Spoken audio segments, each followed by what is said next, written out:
Doutor Leandro, obrigado pela sua presença. Boa tarde. Eu agradeço. Quando se fala de PEC, um nome que já ficou popularizado, uma sigla que ficou, né? Que é um projeto de emenda constitucional, né? No que se refere à reeleição, atendendo à sugestão do Feitosa, vamos especificar o que é que está acontecendo, porque os próprios políticos estão cheios de dúvidas. Não sabe se vai passar, se não vai passar, se vai valer para a próxima eleição para governador, se só para a próxima de prefeito. O que há de informação concreta, doutor Leandro?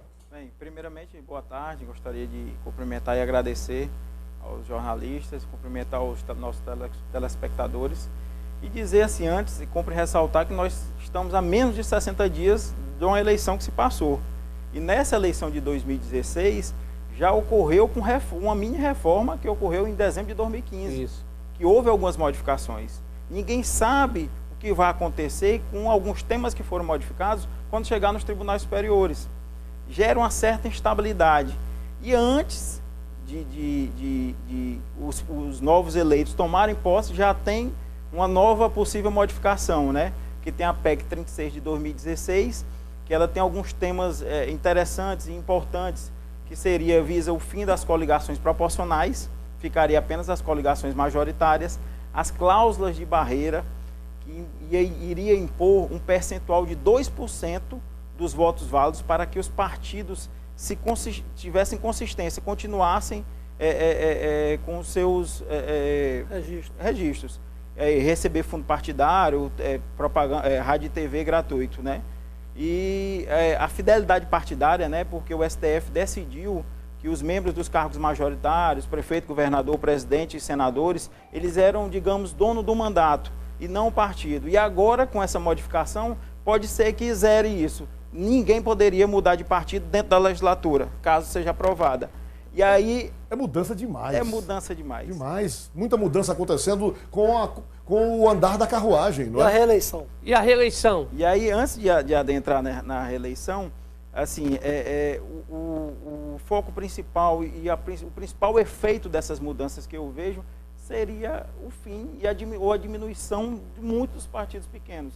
Hoje nós temos 35 partidos registrados no TSE. Agora você imagina um partido conseguir passar por essa cláusula de barreira e se conseguir eleger seus candidatos, deputados federais ou estaduais e vereadores, sem coligação proporcional, certo? Então diminuiria bastante esses partidos. E a PEC 113A, ela visa, entre algumas modificações, o fim da reeleição, certo?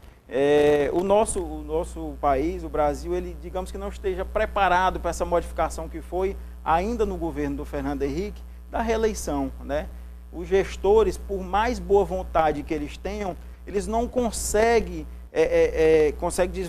tirar da cabeça a figura do gestor e do candidato. Essa linha imaginária, essa linha divisória que existe entre o gestor e o candidato. Seja, e acaba... Ele está no primeiro mandato só pensando no segundo. Sim, mas o interessante dessa PEC é que ele já barra a reeleição agora em 2018. 2018. Por exemplo. É isso? Esse é o texto?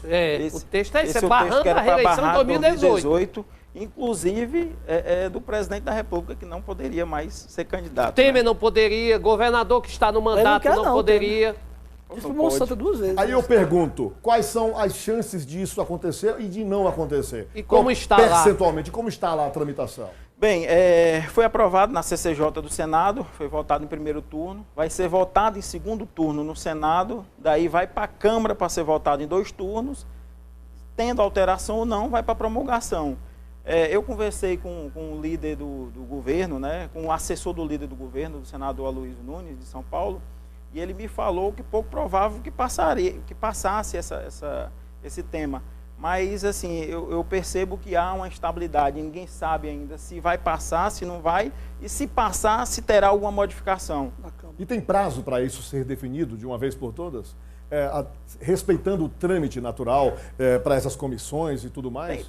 Teria que ver o trâmite do regimento interno lá do Congresso, né, para saber de quando se começou, porque a PEC é de 2015, o prazo final para ser votado. Né, mas, pelo visto, como ainda vai passar pela Câmara, pode ser que, se tiverem pressa para se julgar, pode ser que se é aprovem antes dessa eleição de 2018 e já esteja em vigência, ou pode ser que não. O prazo é para a sua aplicabilidade, né? Exatamente. Ou seja, 1 ano antes da eleição. 1 ano antes da eleição. Então, se aprovar com 1 ano antes, já passa a valer para a próxima. É isso? Você não acha que pode haver uma articulação? Eu pergunto também ao Pedro, ao Feitosa e ao doutor Leandro. Uma articulação para jogar isso para frente, para quebrar esse prazo de 1 ano e só valer para outra eleição municipal? Eu acredito, sinceramente, que vai ser votado antes da eleição de 2018, que já vai ter vigência em 2018. Há muitos interesses por trás dessa Tony, o que está acontecendo hoje é o seguinte, é que o PSDB é o autor da proposta. Da PEC. É o senador Aécio, o DEM já encampou. É o Carlos Valadares. E a informação que eu tenho é de que a maioria do PT apoia. Isso faz crer que já tem a maioria. Bom, e o que faz, por exemplo, os próprios políticos ficarem tão incertos com relação a isso? É porque é complexo demais de entender, né?